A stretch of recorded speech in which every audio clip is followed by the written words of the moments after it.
What is up? How's it going? Welcome back to the I Want Abs miniseries, episode 9. Yeah. Hope you all are doing well, kicking ass, killing it in the I Want Abs contest. I'd like to say I'm doing pretty good. Of course, I feel like I could be doing better, but you know what? Hey, I'm putting in the work. I'm having fun with it. I think that's the main thing. I am having a ton of fun. I'm learning more about myself. I mean, I'm making new friends in the gym. I'm just having a great time, and I'm seeing gains too. That's also great. There's my own struggles. There's like unfortunately today. I had a workout. It wasn't the best, but you know what? Hey, I went in. I put in the work. Got the bump. Sorry, Arnold. That was a terrible, terrible reenactment. Wrong word to say there too. Anyways, yeah. I'm overall pretty happy. And I know I have less than a month, a few days less than a month. So it's really going to pick up. I'm going to have to start shredding it up a little bit. It's kind of weird. Like when I see myself, I don't necessarily think that I'm weighing at 220.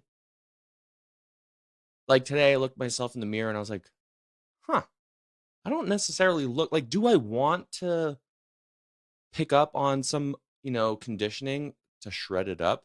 Because my ideal, my idea for the last like month, maybe 2.5 weeks, I would really pick up my conditioning and just try and shed as much body fat as I possibly can to tighten up, just look really shredded. So all the muscle that I have been building, especially those bricks, so those really show through. So I don't know. Sometimes I'm looking in the mirror, I'm like, damn, like I wonder if I lose that weight, am I gonna look too skinny? Like I don't know. I think that might be just something that I might look into after. On my last podcast episode, I forget which one it was. It might be episode 155 with my buddy Chris. He's a personal trainer. We talked about me and creatine. After this, I might start doing creatine because I was like, well, fuck. I know creatine with me, I do take on water. My goal is to lose weight, get shredded. I don't have time to, creatine load and lose it. That's something I should have thought of fucking, you know, day one of the I Want Abs contest. But I didn't, whatever. Just because this contest is going to end does not mean that my journey stops, the I Want Abs contest, the mini episodes that I'm doing, they will end, but I'm not going to stop doing these, I think, until the winner has been decided. I might not do it every week. Okay, well, I know I recently haven't been doing them literally every week, but, not too far in between. I do plan on doing them more as the contest keeps going. Just because I'm done, y'all might not be done, and I'm still working out. So hopefully, maybe I can help you guys, and I don't know. But yeah, I'm having fun with it. I'm feeling good. I'm looking better. I can see things going on, and there's one new thing that I'm kind of adding into the mix. Today was like my day 3 of kind of throwing it back in. It's something I did a long time ago, and after doing it for maybe a month and a half, I wasn't doing it a lot, but I noticed it helped. And my okay, so for my abs, like I'm sure a lot of people, my lower section has the hardest part. And yes, I know that comes with dieting, eating good, maybe not having so many beers. Yeah, I know. It's getting better though. I notice it when I check myself, the side profile, I see it. I'm starting to see that third, like I can see the top 2 rows of abs. I can see a 4-pack. And now I'm slowly starting to see the top of that bottom row for the 6er, baby. So it's coming in. I'm noticing from my side profile that little beer gut. Gut's too hard of a word, but just to best describe it, that little pouch, I guess you could say. It's slowly going away, and it's great. It's awesome. and I'm putting in the work, but I'll cut to the chase. Sorry. Introducing back into my stuff or my workouts, because it is a workout. It's fucking hard. The stomach vacuum. Now, when I was looking through, and obviously, if you are listening to this, you must be somewhat involved in the I Want Abs contest, and you hopefully are following on the app and what Corey is doing and his gang is doing. And he recently posted about the stomach vacuum. And when he posted that, I was like, "Are you fucking kidding me? No shit." Not in a bad way. I mean, like, duh, like to myself, like, why have I not been doing that? Because it's so powerful, and it definitely helps tighten in those abs. Definitely, I mean, that bottom part too. That's where I'm kind of struggling. Not only with, like I was just talking about, with the fat, but when I do these vacuums, that's kind of where it's going in, and I'm like, okay, okay, all right, I'm gonna die.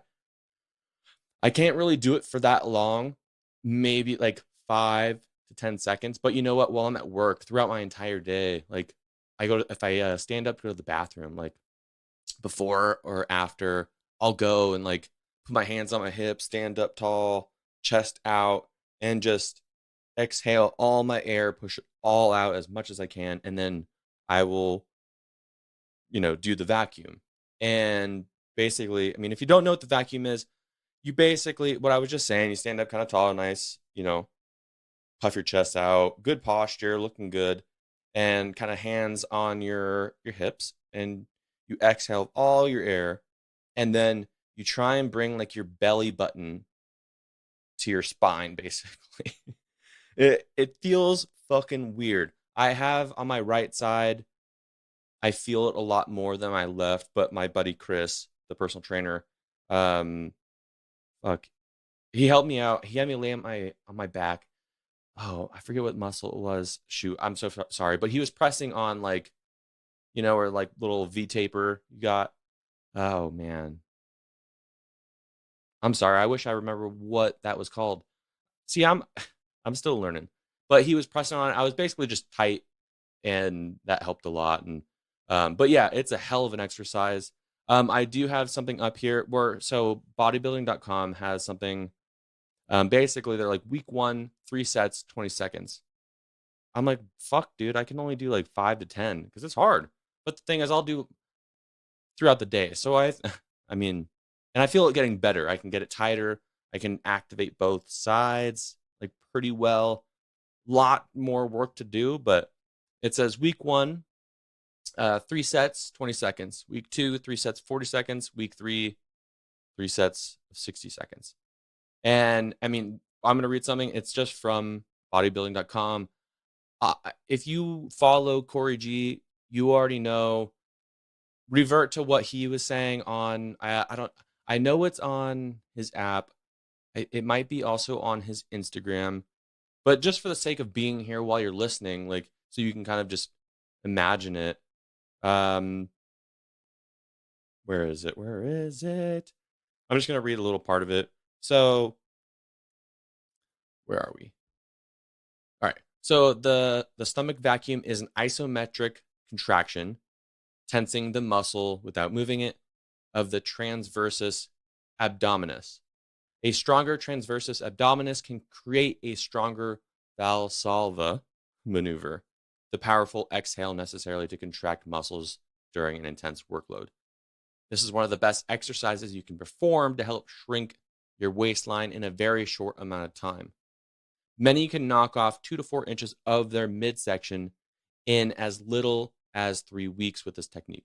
Also, building this area of abdominal muscles will help you gain more control over your core muscles and assist you better in your explosive lifts. Stomach vacuums take practice, but they are extremely effective. So there is a lot of different things that it helps. Not only is it going to help tighten up your midsection, especially that bottom half. I mean, the whole fucking shebang. But it's also going to help taper you up a little bit. And then also, because it's working not only just that outside ab layer, it's working that inner side. Don't remember the name, but it's working on multiple levels. So it's not only going to be visually helping you, or like helping you visually, but it will help, I mean, doing your explosive lifts. And also, when you are doing your ab exercises, just like working, your lower back, that's going to also in turn help you with your ab exercises. So, kind of the same idea here. You work on this, it's also going to help you with your ab exercises. And then that turns into being able to do more reps, more sets, and la la la la la. So, yeah, anyways, the stomach vacuum, that's what I'm incorporating more into my day. I can't wait to kind of really test it on some of more explosive kind of things and see if I can feel it. But then like I said, I'm only 3 days, like today was 3 days of throwing it into the mix. I do feel it being a little sore, but it's going to take towards the end of this, contest for me to really kind of judge a difference. But yeah, that's one thing. Another main thing that honestly, probably after I tell you this, I'm probably going to end the episode. So, I recently got a sleep test. It's in my family. My brother, or one of my brothers and my dad, sleep apnea. And recently, over the last couple of years, there's been times where I've woken up gasping for air. More alcohol driven. I will snore, but I'm even then I'll snore a little bit. It's nothing crazy. I'm not sawing logs, like nothing crazy. But I mean, there was one time, not for snoring, but I woke up and gasping for air, and it wasn't like one of those where you just pop up, like when you have a dream that you're falling. Sorry, when you have a dream that you're falling and you kind of jolt yourself awake. It wasn't like one of those where you catch your breath immediately. I woke up. It almost like felt like I got socked in like just socked in the stomach, and I lost like all the wind. Got the wind knocked out of me. That's what it felt like. And I got up.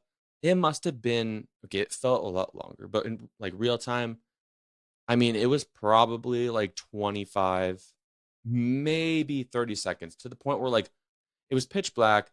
I was like in a hurry trying to like shuffle around, and I got up and walked and like went left to the door. I couldn't get out, and then I had to like keep going around all while like couldn't breathe. It was terrifying, dude.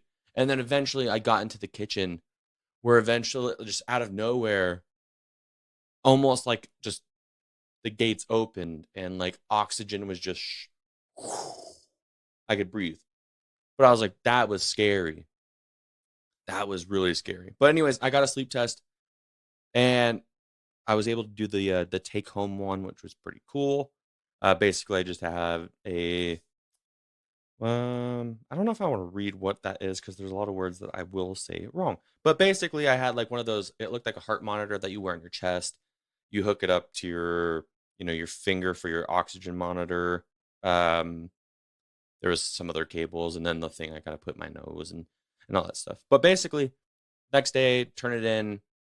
Later on in the day, I get a voicemail that says that I do have sleep apnea, moderate sleep apnea. So there's normal, mild, moderate, severe.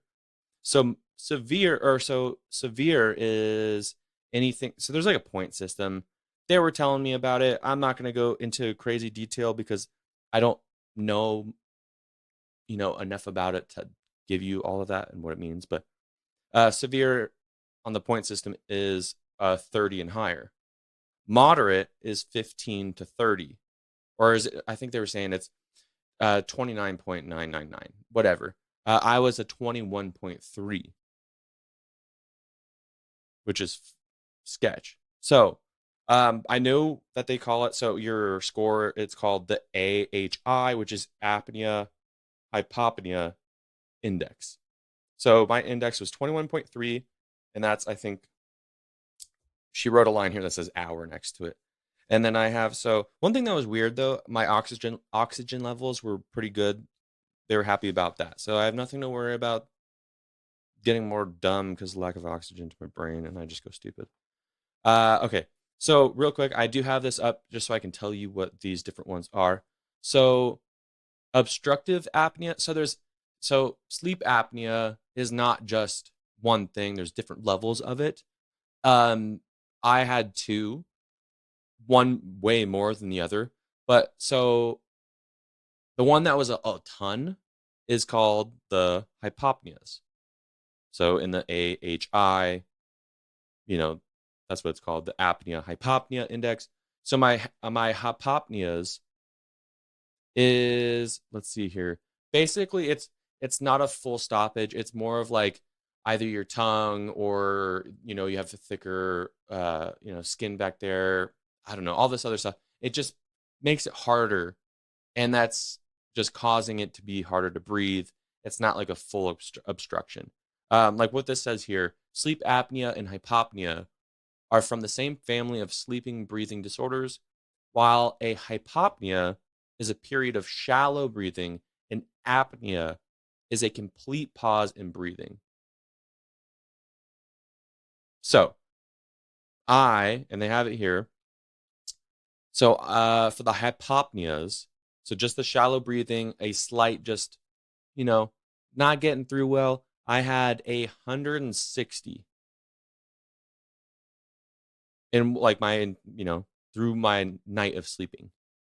And then for my obstructive apneas, so that means like full on pause of breathing, I only had 3. I mean, I know in, comparing 160 to 3 is a big gap, but I'd rather not have 3. I'd rather have 0. So that was kind of scary. I mean, obviously I'm glad it's 3 and not 10 even, So it's kind of crazy. There's a whole bunch of other information on here. I mean, it's really cool. But I will say, I mean, I'm excited. I just have to figure out some payment shit because your boy is broke as fuck. But yeah, this coming up week, I go in and do my down payment and start my payment plan for my little mouth guard thing. I'm not going to have a CPAP. I don't think I need it. They say that's more for severe cases. Who knows down the road? I mean, I've had some people hit me up when I posted about it on my Facebook. They're like, hey, like, I've had it. I've gone through all the things and now I have a CPAP. Don't even, just don't waste your time. Go for the CPAP. Well, I'm like, fuck, dude. I mean, I can barely afford these mouth guard things. So I'm going to do that. So yeah, the mouth guard's kind of like, braces I don't know how often they do it, but just for the sake of talking, each month you move a notch and your jaw moves forward. So there's less obstructing your airway and you just keep going in. And yeah, I don't know if it's a forever thing, the mouth guard, or if it's one of those things where, like braces, once you correct the problem, you can take it off, never use it again. So I don't know, lots to learn, but sleeping is the biggest time for muscle recovery. So when I'm not getting into full REM, not getting good sleep, no REM, like I can imagine that my muscle gains are not hitting full potential. So I'm really excited. Well, not only just the muscle recovery, but my sleep. I'm going to feel better during the day, which in turn, my workouts can be harder and I can push myself. So yeah, that's pretty much it. I have sleep apnea, moderate sleep apnea, and I'm including the stomach vacuum into my daily exercises. Yeah. Sweet. Right on. Well, like I said in the beginning, hope you all are doing well, kicking ass. If you like this episode, hit me up on Instagram at It's St. Todd. We can chat. I'd love to catch up with anyone that's doing the contest or not. Doesn't have to be anyone doing it. And of course, if you liked it, rate, comment, whatever. Just doing this for fun. Love it. Thank you all for tuning in. I'll catch you up next week.